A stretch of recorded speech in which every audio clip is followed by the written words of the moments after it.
Terima kasih ya Tuhan, kalau Engkau pilih kami menjadi anak-Mu. Kami bersyukur Engkau sangat baik kepada kami. Dan Engkau ingin memperkenalkan diri-Mu kepada setiap kami melalui firman-Mu. Tuhan tolong kami, bantu kami ya Roh Kudus dengan hikmat, pengertian dan juga pewahyuan daripada-Mu. Untuk kami boleh mengerti rancangan-rancangan Tuhan yang ajaib, yang Tuhan sudah sediakan bagi kami. Terima kasih Bapa, dalam nama Tuhan Yesus kami berdoa dan kami mengucap syukur. Sama-sama katakan amin. Tepuk tangan dulu buat Tuhan Yesus. Wow. Silakan duduk teman-teman. Selamat siang apa sore nih? Ayo, siang apa sore? Siang. Oke, siap dengar firman Tuhan? Firman Tuhan hari ini judulnya Tuhan tahu yang terbaik buat kita. Oke, Tuhan tahu yang terbaik buat kita. Nah teman-teman, dari awal penciptaan ya, Dia sudah menyatakan dirinya bahwa Dia itu Bapa yang baik.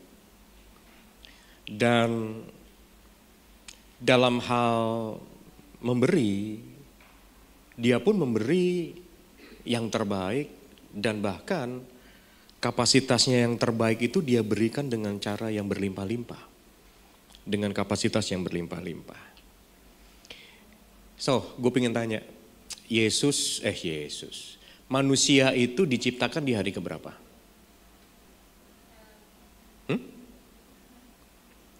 Ayo, oi. Udah baca Alkitabnya belum sih? Hah? Di hari yang ke-6. Oke, di hari yang ke-6 ya. Kenapa di hari yang ke-6? Pernah nanya gitu enggak?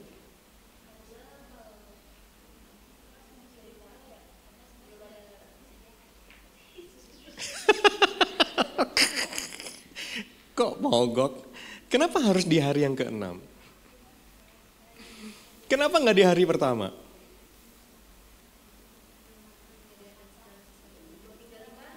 Mau tinggal di mana? Itu jawabannya. Segala sesuatu belum ada. Bumi gelap gulita, betul nggak? Roh Allah melayang-layang. Lalu firman Tuhan, jadilah terang, maka terang itu jadi. Betul kan? Kenapa harus di hari yang ke-6? Supaya begini, Tuhan ingin pastikan dulu segala sesuatu yang dibutuhkan oleh manusia sudah disediakan. Betul ya? Sehingga ketika manusia itu diciptakan, manusia tidak ada dalam keadaan ketakutan, kekhawatiran. Kenapa? Karena semuanya sudah disediakan Tuhan. Setuju ya?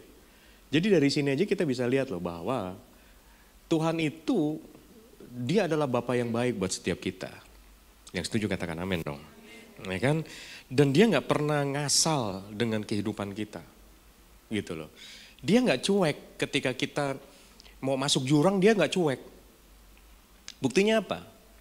Yohanes 3 ayat 16 berkata apa?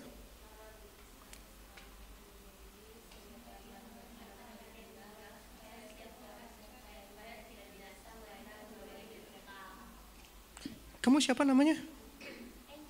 Angel. Oke. Kayaknya kamu cocok untuk jadi ketua youth masa depan ya. Abis kayaknya suaranya dominan ke sana semua gitu loh.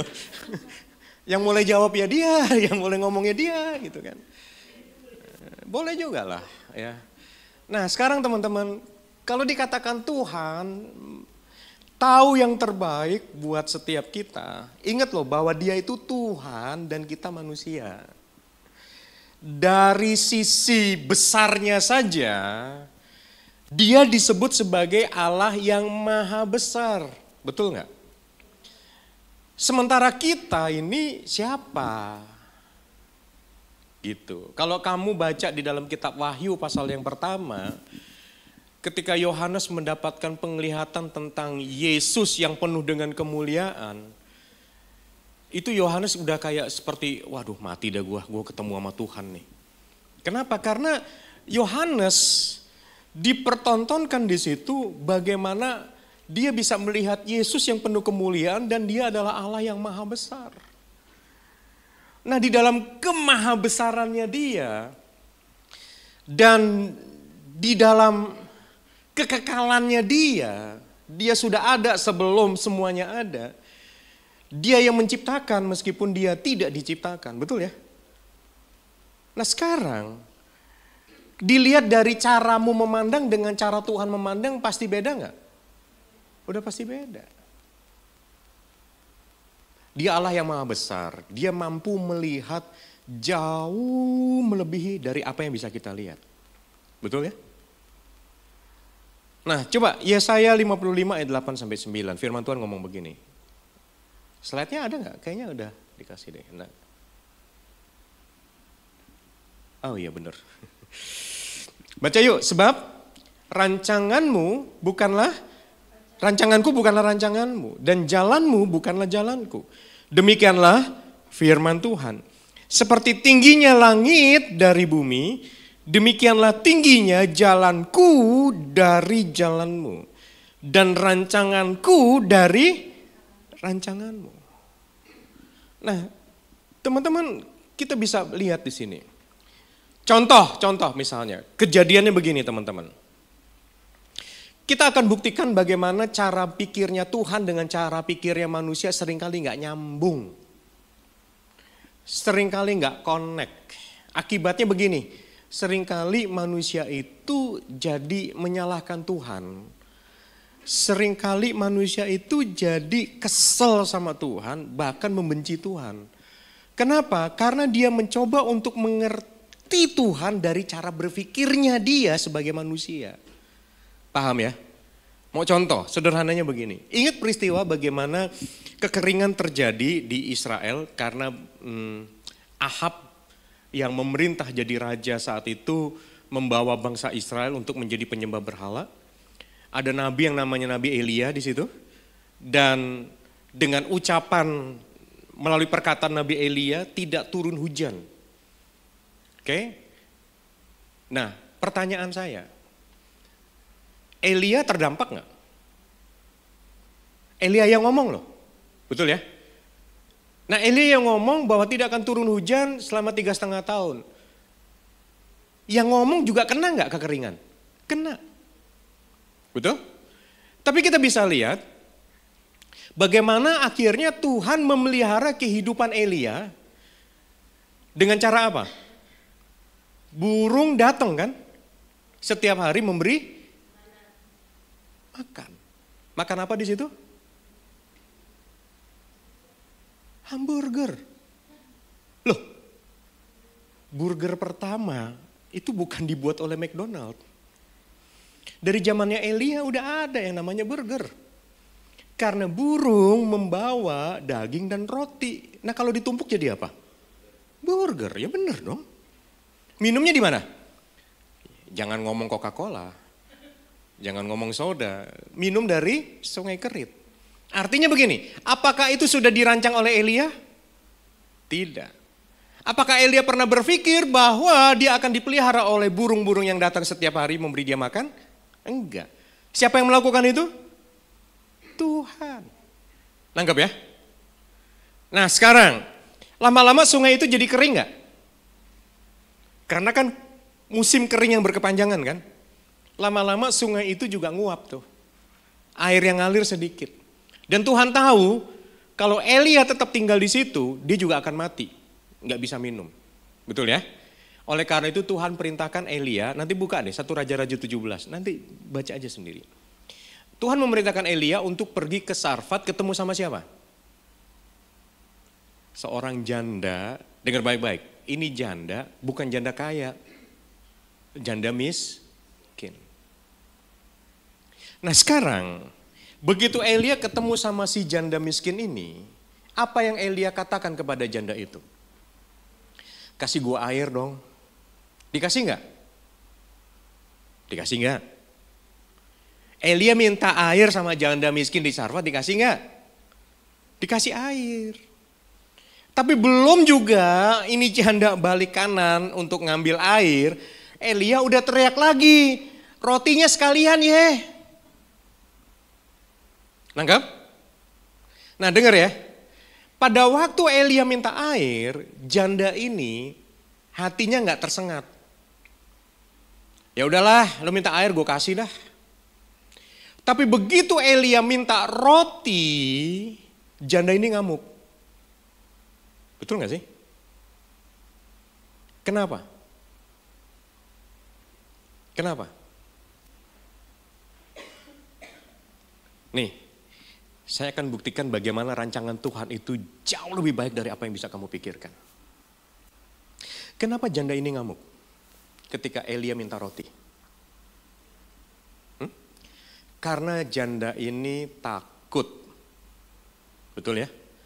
Karena hari ini pun yang dia punya, tepung sedikit, minyak sedikit, kayu bakar sedikit, semua serba sedikit. Betul? Lu air masih gue kasih. Tapi jangan sampai lu minta roti dari gue. Karena ini persediaan terakhir gue, untuk gue makan, dengan anak gue makan. Kalaupun hari ini gue makan, besok gue juga bakal mati. Kenapa? Karena udah gak ada lagi sisanya. Nangkap sampai sini? Janda ini ketakutan, wajar menjadi sangat ketakutan. Karena apa? Dia melihat di tangannya secara nyata. Memang yang dia punya serba sedikit. Betul? Lalu Elia datang minta yang sudah tinggal sedikit itu. Wajar gak kalau marah? Wajar. Apalagi dia mikirin anaknya juga belum makan. Betul ya? Nah, Elia adalah nabi Tuhan yang adalah wakil Tuhan di bumi ini untuk menyatakan keputusannya. Setuju gak nih? Nabi adalah wakil Tuhan di bumi ini untuk menyatakan keputusan Tuhan di bumi ini. Setuju ya? Nah, jadi ketika Elia sebagai nabi Tuhan menemui janda ini, terus kemudian Elia minta roti dari si janda ini, kebayang gak? Bahwa janda ini mikir, Tuhan kok jahat banget ya. Bukannya dia maha tahu kalau gue juga udah punya tinggal sedikit. Kenapa sih kok Tuhan jahat yang udah sedikit ini malah diminta? Halo?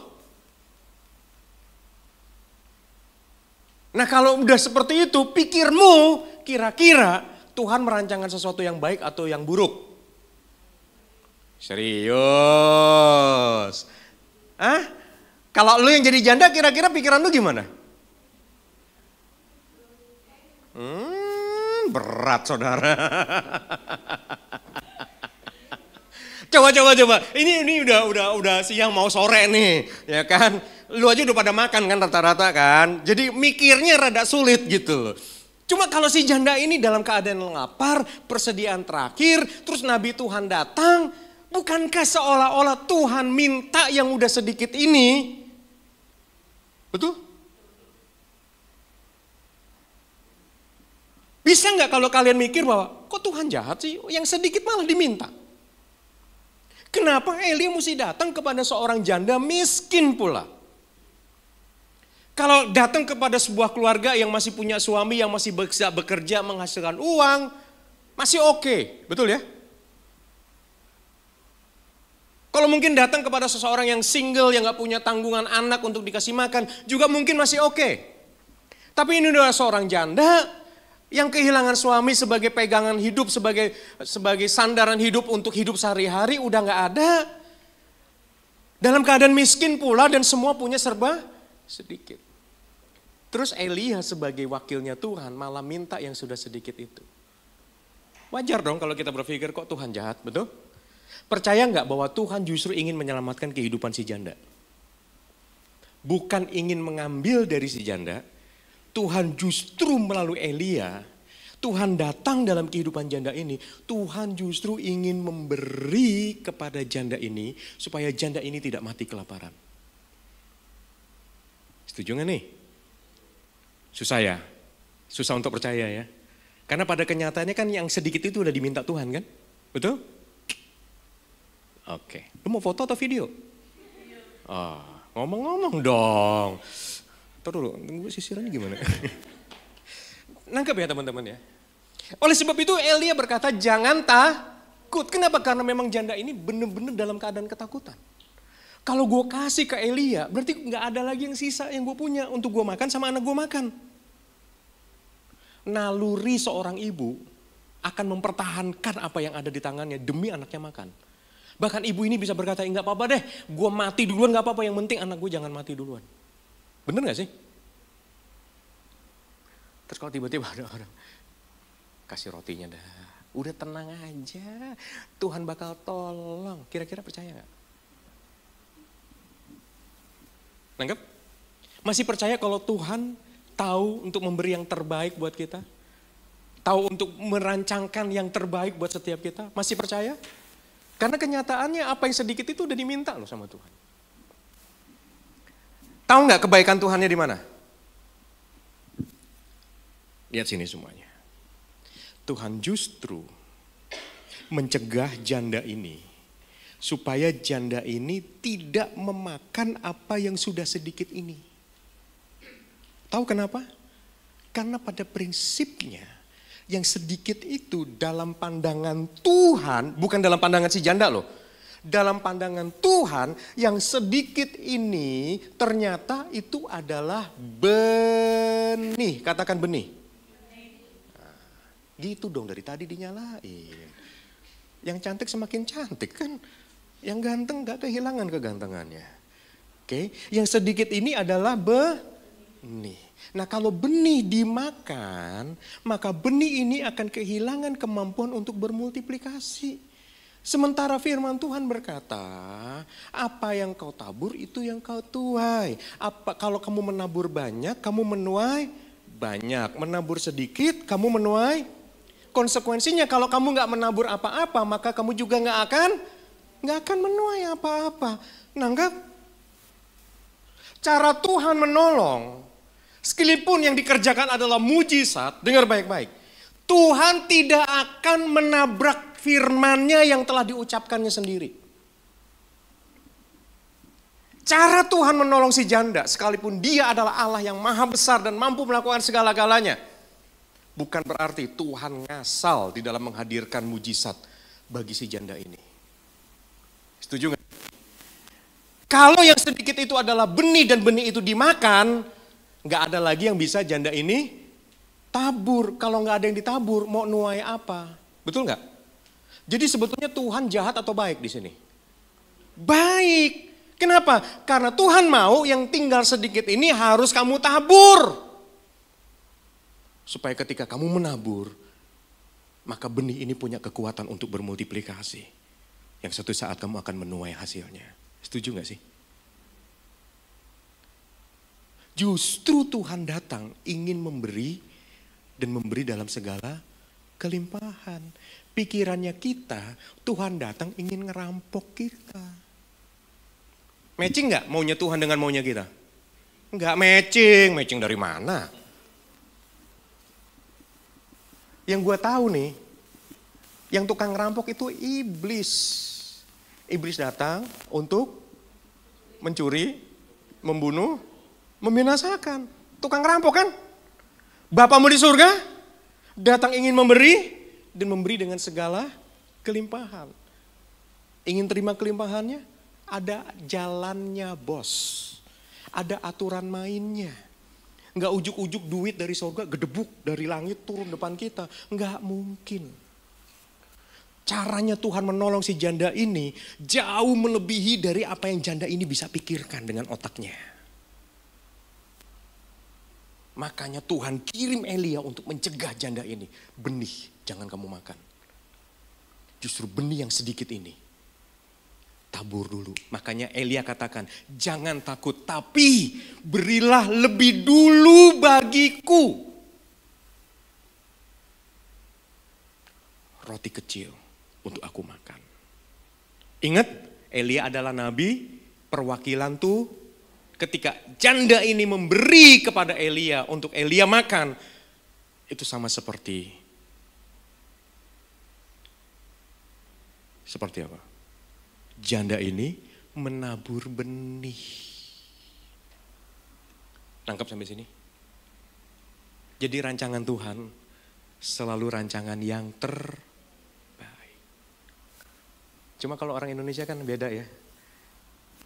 Biji dimakan. Lo bener gak? Biji nangka. Itu benih kan? Tapi direbus kan? Dimakan gak? Dimakan. Ujungnya kemana? Toilet. Coba kalau benih itu ditanam. Akan menghasilkan buah-buah nangka yang jauh lebih banyak lagi. Jadi cara mikirnya Tuhan dengan cara mikirnya kita beda gak? Beda. Lanjut, klik. Sebetulnya udah selesai sih. Amsal 16 ayat 9, hati manusia memikir-mikirkan jalannya. Sama seperti si janda miskin ini kan. Ini caranya, ini persediaan terakhir. Saya harus makan, anak saya harus makan. Hati manusia memikirkan jalannya. Tetapi Tuhanlah yang menentukan arah langkahnya.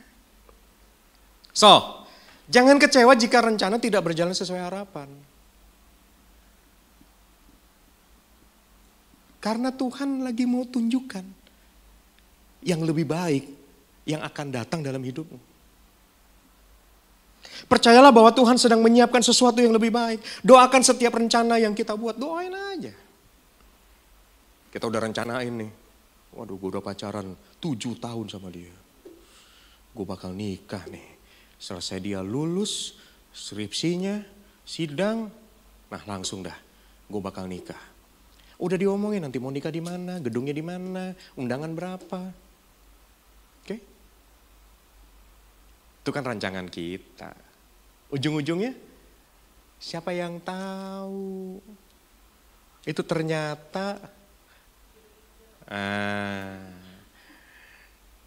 skripsi lagi dibuat, lagi praktek kerja di perusahaan, kecantol sama cowok lain.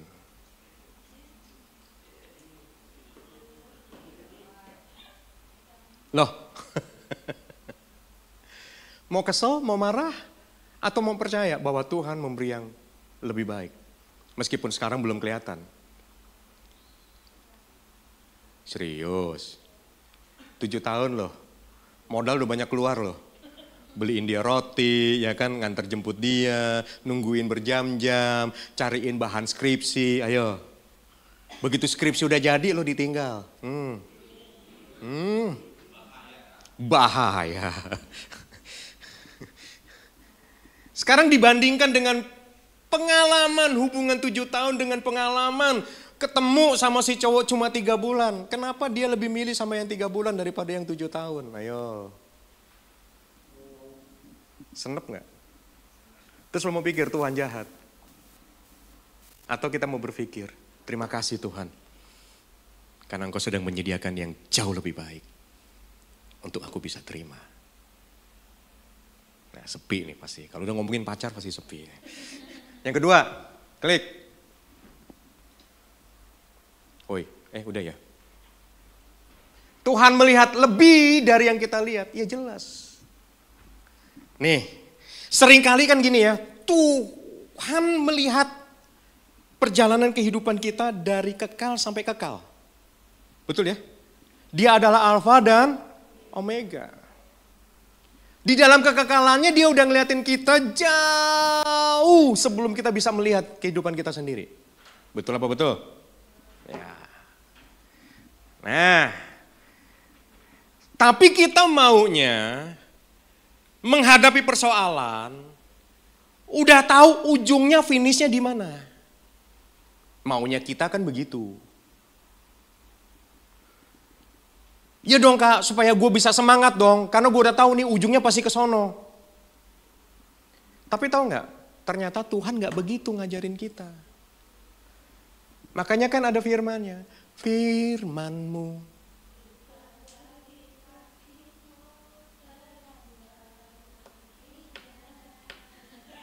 Oke. Firman-Mu pelita bagi kakiku. Coba. Berimajinasi, nyalanya pelita radiasinya sampai berapa? Iya. Karena cuma seperti kayak nyala lilin kan? Betul nggak? Firman-Mu pelita bagi kakiku. Nggak pernah dikatakan firman-Mu obor bagiku. Nggak pernah. Obor itu radiasi sinarnya lebih luas nggak? Tapi kenapa dikatakan pelita? Bukankah pelita nyalanya lebih kecil radiasinya? Ayo coba. Maunya kita dalam perjalanan hidup kita udah tahu ujungnya sampai di mana. Garis finishnya udah kelihatan, betul nggak? Maunya kita. Maunya Tuhan beda. Tuhan mau kita belajar mengandalkan hidup kita sama Tuhan. Makanya dikatakan firman-Mu pelita bagi, supaya begini. Supaya ketika kamu lihat cahaya itu, jalan di depanmu kelihatan, kamu melangkah. Satu langkah. Begitu kamu melangkah di dalam ketaatan satu langkah, Tuhan akan bukakan lagi langkah berikutnya. Kamu melangkah lagi, satu langkah. Dibukakan lagi satu langkah di depan. Betul gak sih?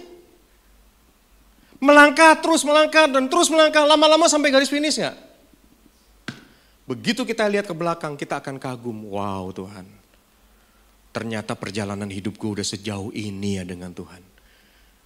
Gue ketemu macan, ketemu singa, ketemu serigala, ketemu ular berbisa. Kok bisa lolos ya?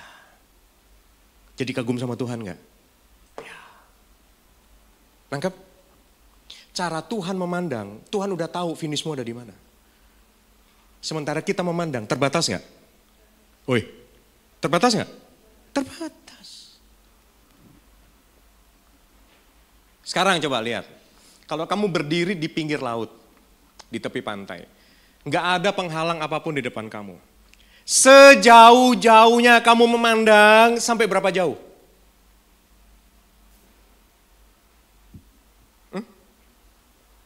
Sampai kamu melihat batas horizon itu, kira-kira berapa jauhnya?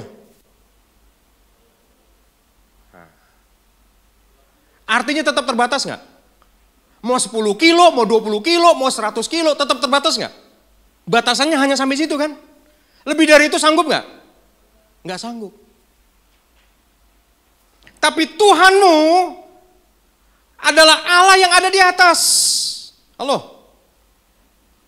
Cara Tuhan memandang ketika dia melihat dari atas, skopnya lebih luas nggak? Oh iya. Kalau firman Tuhan katakan bumi aja dijadikan tumpuan kakinya. Tahu gak sih tumpuan kaki itu apa?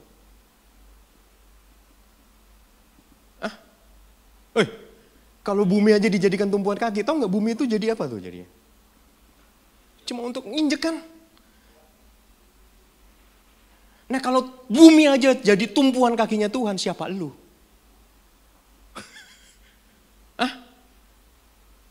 Lihat di sini. Artinya ketika Tuhan ngelihat, ini tumpuan kaki nih. Tuhan bisa melihat semuanya gak? Bisa. Tapi kamu yang ada di dalamnya, bisa kelihatan semuanya gak? Enggak.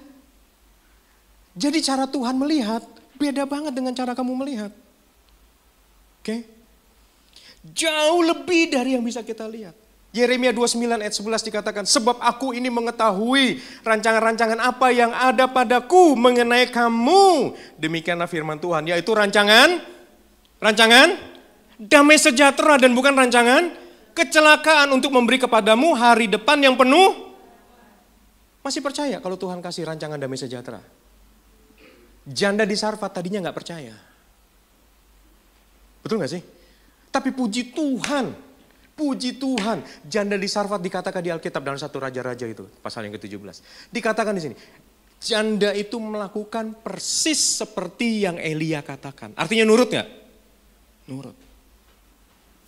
Dan begitu janda ini taat, ada mujizat gak? Tepung selalu tersedia. Minyak tidak pernah berhenti mengalir. Sampai musim kekeringan tiba, janda ini dengan anaknya bisa makan gak? Artinya ada pengharapan gak? ada pengharapan.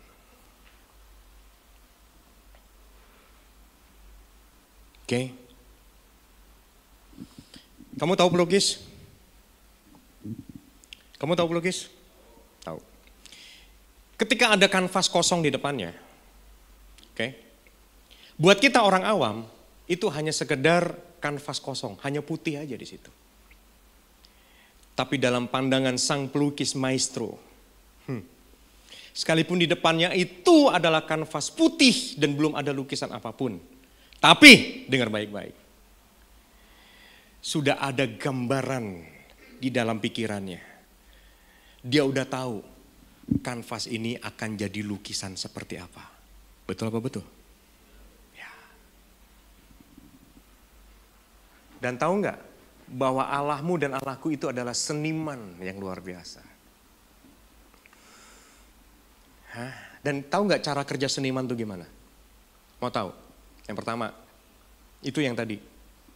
Sekalipun itu hanya bongkahan atau bentuk kanvas yang kosong, seniman udah tahu bakal ada lukisan apa di kanvas itu.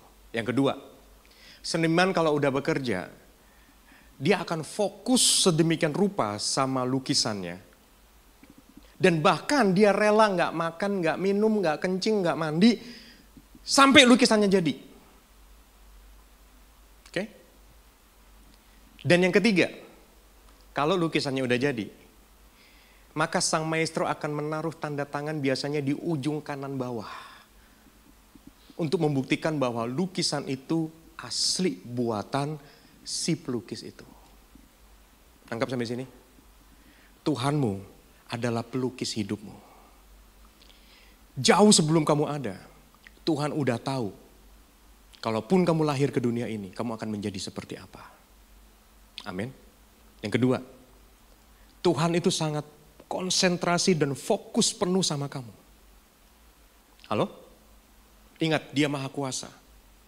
Sekalipun ada banyak anak-anak Bapa di surga, tapi dia di dalam menghandle anak-anaknya, perhatiannya selalu penuh kepada setiap kita. Yang setuju katakan amin. Dia gak ngasal dengan kamu. Dia ingin pastikan lukisan kehidupanmu itu sesuai dengan apa yang dia mau. Halo? Dengar. Menurut kamu, kalau lukisan itu isinya catnya itu cerah semua. Jadi bagus gak? Jadi bagus gak? Nggak bagus. Kenapa lukisan bisa disebut lukisan yang bagus? Kenapa? Karena ada kombinasi antara warna terang dengan warna gelap, betul ya? Anggap aja gelap itu abu-abu, anggap aja gelap itu namanya hitam. Kalau dia melukis seseorang di dalam lukisan itu, lalu kemudian gak ada warna hitam di dalamnya, anggap aja untuk menaruh bayangan dari lukisan itu. Lukisannya itu jadi tampak realistis gak? Enggak bakalan. Tapi akan jadi bagus ketika dia menaruh warna-warna gelap dalam lukisannya. Tuhanmu juga seperti itu. Jadi ketika ada kegelapan sedang terlukis dalam hidupmu, bukan berarti Tuhan itu jahat. Tuhanmu dan Tuhanku adalah tetap Tuhan yang pegang kendali kehidupan kita. Setuju ya? Dia gak pernah ngasal dengan hidup kamu. Dia gak pernah cuek dengan kamu. Dan kamu gak pernah diabaikan sama dia. Sekali kamu ada dalam tangannya, dia akan pegangin kamu terus. Sampai dia memastikan karyanya jadi tentang kamu. Dan setelah itu, dia akan taruh meterainya dalam hidupmu. Ada tangan Tuhan di dalam kehidupanmu. Makanya ada lagu, ku di tanganmu, betul ya? Ku di hatimu, di pikiranmu, di rencanamu. Tak pernah ku sendiri, betul? Tak pernah ditinggalkan. Itu bait keduanya. Artinya kita ada di tangan siapa? Mau lebih percaya mana? Kamu di tangan pacar kamu atau kamu di tangan Tuhanmu?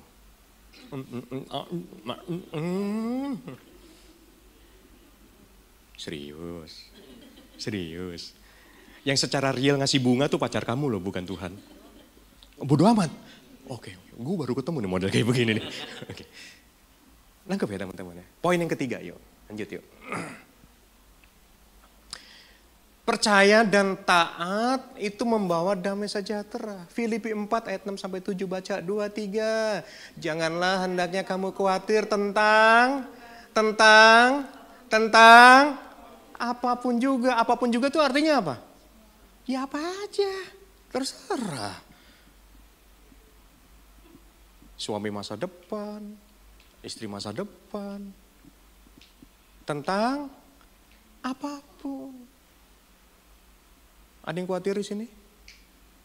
Kak, umurku udah 40 tahun, Kak. Di mana jodohku, Kak? Ada yang khawatir di sini? Pertanyaannya.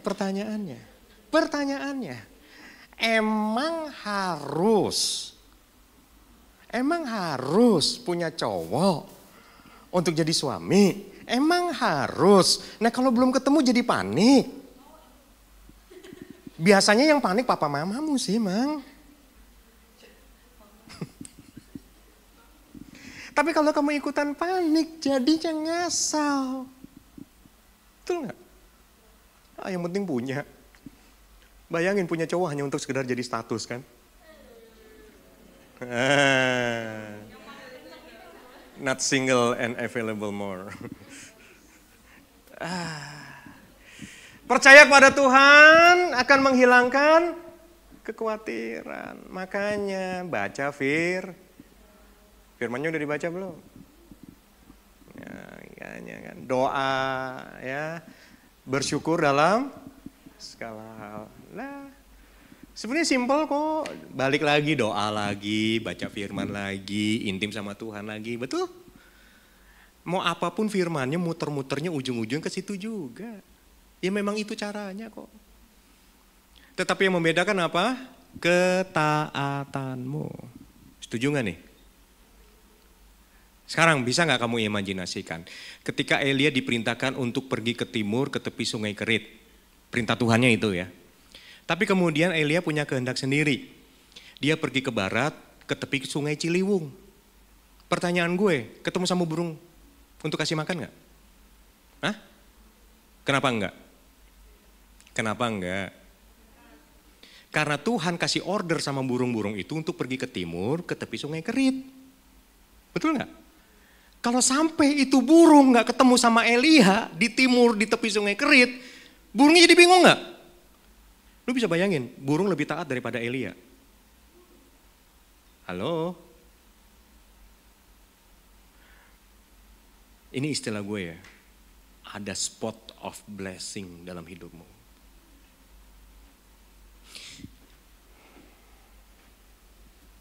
Sini. Diri sini. Iya lu. Kamu. Sebelah sini. Sini. Kamu. Sini. Diri sini.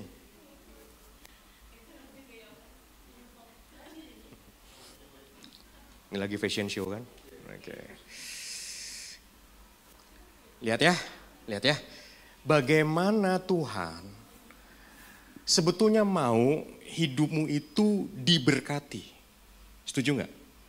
Tapi biar bagaimanapun kamu dan saya itu punya kehendak bebas. Yang dari awalnya manusia itu diciptakan, kehendak bebas itu sudah ditaruh dalam kehidupan manusia. Dan sekalipun sudah jatuh dalam dosa, kehendak bebas itu tidak dicabut oleh Tuhan. Betul nggak? Tuhan maunya kamu hidup diberkati. Tapi masalahnya kehendak bebasnya kamu yang membuat kamu berpikir bahwa jalanmu lebih baik daripada jalannya Tuhan. Padahal Tuhan sudah menunggu kamu. Tapi kalau kamu punya kehendak sendiri, bisa jadi apa yang sebetulnya Tuhan sudah sediakan. Bisa dinikmati nggak? Akhirnya nggak bisa dinikmati. Tahu kenapa? Karena pilihanmu, motivasimu, cara berpikirmu itu membuat semua apa yang Tuhan sudah sediakan Meskipun sudah disediakan, bisa jadi kamu gak bisa nikmatin. Tangkap? Ketika Tuhan katakan, ke kiri nak. Ya gue ke kiri dong. Ketemu sama dia gak? Di sini Tuhan sudah sediakan berkatnya. Nah ketika gue ketemu dengan titik berkat itu, gue nikmati berkatnya gak? Ya. Tangkap ya? Lalu kemudian, misalnya seandainya, saya disuruh ke kiri, tapi kemudian saya ke kanan. Ketemu gak? Gak ketemu kan? Guanya nakal kan? Nah akibatnya apa? Gue menderita gak? Gue sengsara gak? Karena gak taat kan? Nah, terus gue udah babak belur nih, berdarah-darah kan? Bener ya? Terus kemudian Tuhan katakan lagi, udah ya sekarang ke kiri, yaudah sekarang gue nurut nih. Gue nurut. Gue nikmati lagi gak berkatnya? Karena Tuhan sudah sediakan di situ kan? Janjinya, betul ya? Lalu kemudian gue tiba-tiba berubah setia, jadi gak taat lagi. Disuruh ke kanan gue tetap ke kiri nih. Ketemu gak? Enggak. Pinter. Nah sekarang berikutnya. Sekalipun kamu dengan kehendak bebas kamu dan kedegilan hati kamu, kekerasan hati kamu yang membuat kamu gak nurut dengan apa yang Tuhan mau, yang mengakibatkan kamu gak menerima apa yang Tuhan sudah janjikan buat kamu, apakah kemudian Tuhan akan diam saja? Halo? Halo? Tuhan tidak akan diam saja. Dia bisa arahkan kamu. Sekalipun kamu sudah mengalami banyak kegagalan dalam hidup kamu. Disuruh ke kiri, kamu ke kanan. Akibatnya kamu kejeblos, babak belur, berdarah-darah, benjol-benjol. Betul ya? Kamu nangis-nangis, terus kemudian kamu bertobat. Oke? Dan kemudian akhirnya kamu memilih untuk taat sama Tuhan. Akibatnya apa? Seharusnya kalau kamu dari sini ke sini, itu ada jalan yang cepat. Ketaatan demi ketaatan akan membawa kamu kepada penggenapan demi penggenapan janji Tuhan. Betul ya? Tapi ketidaktaatan kamu, sekalipun kamu dengan pilihan bebas kamu sudah salah memilih karena kebodohan kamu. Oke? Tuhan masih bisa arahkan kamu untuk kepada jalannya. Meskipun akibatnya kamu kehilangan banyak waktu. Kamu kehilangan tenaga. Halo? Tapi tetap sampai gak? Tapi harganya mahal gak? Mahal. Tapi kebanyakan kita milih gak nurut dan akibatnya kita harus bayar harganya double. Yang harusnya cepet akibatnya muter-muter. Halo? Nangkap sampai sini? Yang harusnya gak perlu berdarah-darah, tapi karena kamu mengeraskan hati kamu, terus berontak sama Tuhan kamu, akibatnya kamu terus berdarah-darah, benjol-benjol, lama sembuhnya. Tapi Tuhan tetap bisa arahkan kamu untuk sampai kepada titik pertobatan kamu, dan di situ kamu akan menikmati kelegaan, pembebasan, pemulihan. Tapi perlu jalan memutar yang jauh. Ada hal yang gak bisa balik. Di dunia ini, kesempatan masih bisa datang untuk kesempatan yang kedua, betul? Tapi yang namanya waktu gak bisa diputar ulang, my bro. Dan ada banyak orang, sorry ya, jangan kesal ya, berdiri aja di situ ya. Ada banyak orang yang terus kemudian berpikir begini, tahu begitu ya, gue nyesel kenapa gue dulu pilih pilihan itu. Kalau seandainya, tapi udah telat gak? Udah telat. Kalau misalnya aja dulu gue pilih yang benar, kan dulu. Sekarang masalahnya udah salah pilih. Halo?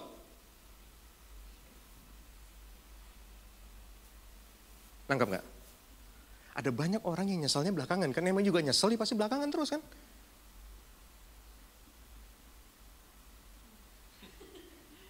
Dan ketika kamu sudah ada sampai pada titik pemulihan dan kamu mulai taat dan kamu kembali, oke Tuhan, suka-sukamu Tuhan deh, lu mau arahin gue kemana gue ngikut dah. Pemulihan demi pemulihan terjadi gak?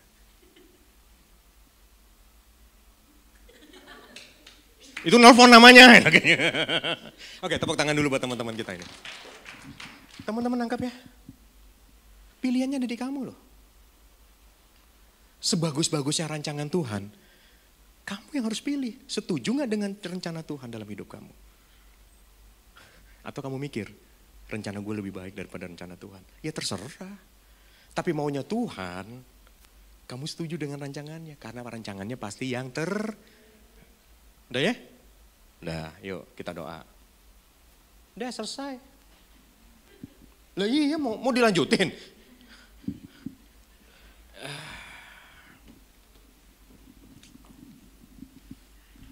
Firman-Mu pelita bagi kakiku.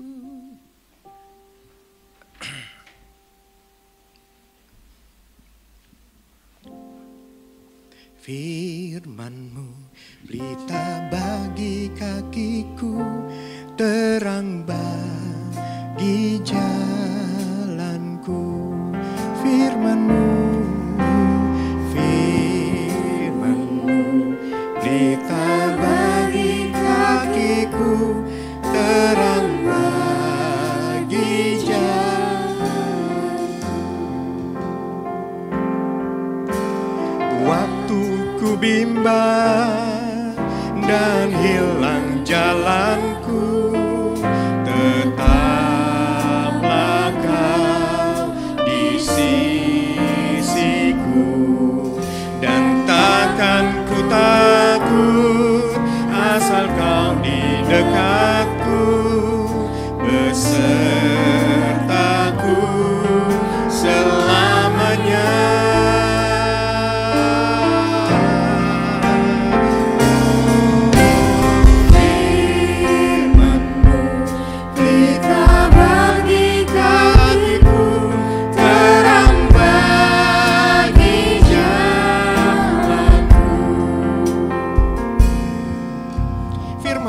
Pelita bagi kakiku dan terang bagi jalan.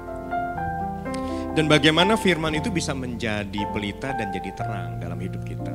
Tidak bisa tidak. Kamu harus baca firman itu. Kamu harus renungkan siang dan malam. Dan kamu harus lakukan itu. Nanti ada cahaya Tuhan yang akan menerangi perjalanan hidup kamu. Sehingga sekalipun kamu belum bisa melihat garis finishnya, tapi setidaknya ada jalan terbuka di depan kamu. Tinggal pertanyaannya, kamu mau nurut apa enggak? Karena firman Tuhan udah kasih tahu. Keputusannya kembali ke kamu masing-masing. Setuju ya? Sekarang ayo, coba masing-masing tundukkan kepala. Coba deh pikiran selama ini. Sudah sejauh mana kamu mau setuju dengan rencana Tuhan dalam hidup kamu? Atau hari-hari ini mungkin kamu sedang dalam keadaan babak belur. Karena mungkin ada pilihan-pilihan yang salah yang kamu lakukan, yang kamu ambil di masa lalu. That's okay. Sekalipun kamu pernah salah dalam mengambil keputusan. Tapi Tuhanmu dan Tuhanku, Dia adalah Allah yang jago mengarahkan kamu. Untuk kamu kembali kepada tracknya Tuhan. Nah hari ini, masing-masing pribadi dengan Tuhan. Di mana kamu dalam perjalanan hidup kamu? Pertanyaannya, apakah ada Tuhan menyertai kamu? Atau kamu hanya ada melihat kegelapan di sekeliling kamu? Coba. Kalaupun kamu salah, kalau mungkin kamu pun berpikir, waduh, salah banget nih. Aku gak bisa lihat jalanku sekarang, terlalu gelap. Percaya gak? Bahwa di dalam kegelapan yang paling pekat, Tuhanmu tetap ada di situ. Lalu kamu harus bagaimana? Hatimu kembali ke Tuhan. Itu aja. Hatimu jerit ke Tuhan. Hatimu balik ke Tuhan. Nanti lihat. Kalau kamu balik ke Tuhan, karena ada terang Tuhan di situ, maka kegelapan yang paling pekat pun akan dianggap siang. Kenapa? Ada cahaya kemuliaan Tuhan menerangi jalanmu. Tapi Kak, saya udah kadung babak belur Kak. Iya, ya udah. Pernah salah dalam mengambil keputusan, artinya ada konsekuensi yang mengikuti. Tapi pertobatan kamu mencegah kamu untuk jatuh lebih dalam. Pertobatan kamu untuk kembali ke Tuhan justru membuat kamu bisa kembali naik ke atas dan tidak jatuh ke dalam jurang. Ambil keputusan hari ini dalam hal apapun juga dalam kehidupan. Salah milih sekolah, salah milih jodoh, salah milih pekerjaan. Semua itu bisa terjadi. Mungkin dulu karena kita terburu-buru, gak tanya Tuhan, gak konsultasi dengan orang tua, gak dengar-dengaran dengan kakak-kakak rohanimu yang membuat kamu akhirnya terjatuh ke situ. Dan hari ini kamu mau balik. Apakah masih mungkin? Masih. Meskipun waktu yang hilang tidak bisa dikembalikan. Dan karena pilihanmu sebelumnya membuat kamu harus mengalami jalan berputar dalam hidupmu. Tapi percayalah, di dalam kamu menanggung semua konsekuensi dari pilihan yang salah di masa lalu, Tuhan menolong kamu untuk tetap bisa memikul beban itu sampai garis finish. Dia Bapa yang baik. Dia Bapa yang merancangkan semua yang baik buat kamu. Enggak ada rancangan jahat yang Bapa sediakan, yang Bapa rancang buat kamu. Dia begitu baik. Kalaupun ada yang gak enak dalam hidupmu, karena ada orang-orang yang merancangkan kejahatan atas kamu, kamu tergelincir. Tapi firman Tuhan berkata, Tuhan sanggup memakai semuanya itu untuk mendatangkan kebaikan buat kamu. Mendatangkan kebaikan ini bukan artinya kamu dalam perjalananmu jalan datar, tidak ada lubang, enggak. Mendatangkan kebaikan itu artinya begini, kamu pernah jatuh dan ada pelajaran yang baik yang kamu bisa ambil di situ untuk kamu bisa melangkah untuk masa depan kamu. Itu yang namanya mendatangkan kebaikan buat kamu. Pukulan demi pukulan dalam kehidupan itu bagus buat kita, supaya kita belajar setia dan belajar bergantung penuh sama Tuhan. Kalau dulu pernah salah karena terburu-buru dalam mengambil keputusan, dan akibatnya kamu mengalami sesuatu yang tidak enak hari-hari ini, dari situlah kamu bisa menjadikan masa lalu kamu sebagai pelajaran penting untuk mendatangkan kebaikan buat kamu, modal untuk kamu menghadapi masa depan kamu. Supaya kamu tidak lagi menjadi orang yang terburu-buru di dalam mengambil keputusan. Kamu bisa menjadi pribadi yang jauh lebih tenang untuk berdoa, tanya Tuhan, tanya kepada kakak-kakak rohanimu, tanya kepada gembalamu, sebelum kami mengambil keputusan penting dalam hidup kamu. Yuk, balik ke Tuhan. Karena hanya di dalam Dia kamu tinggal tenang. Sekalipun ada badai, tapi kamu ada di dalam tangan yang maha kuat. Badai menggoncang sebesar apapun, tidak akan mampu menggoyang tangan Tuhan yang menggenggam hidupmu. Hari ini ambil keputusan. Kalau ada keputusan-keputusan yang salah yang pernah kamu lakukan di masa lalu, mau enggak? Kamu ambil komitmen dengan Tuhan hari ini. Tuhan bantu aku, supaya aku enggak lagi ceroboh seperti masa lalu. Bantu aku untuk menjadi pribadi yang jauh lebih bijaksana untuk hari ini dan hari-hari ke depan. Supaya aku gak salah lagi di dalam mengambil keputusan, di dalam mengambil pilihan-pilihan dalam kehidupan. Tuhan, hamba-Mu berdoa hari ini. Hamba-Mu sudah selesai berbicara. Tapi biarlah Roh Kudus Engkau bicara siang dan malam kepada hati setiap kami. Kalau ada dari setiap kami yang jauh dari Tuhan, Roh Kudus, Engkau Allah yang sanggup memanggil kembali untuk kami memiliki kedalaman dengan Tuhan. Tarik kembali kepada hati-Mu Tuhan. Tarik kembali untuk kami memiliki cinta mula-mula kami kepada Tuhan. Supaya kami fokus dengan Tuhan. Dan tidak sembrono dan terburu-buru, tergesa-gesa, teledor di dalam mengambil keputusan-keputusan penting dalam hidup kami. Karena Roh Kudus akan menolong kami. Tuhan, terima kasih. Biar firman-Mu tertanam kuat dalam hati setiap kami. Pulang dari tempat ini, bicara terus dalam kedalaman hati kami Tuhan. Kalau ada hal-hal yang memang harus kami rubah, bantu kami untuk kami berubah. Terima kasih Bapa, dalam nama Tuhan Yesus, kami berdoa dan mengucap syukur. Amin. God bless you.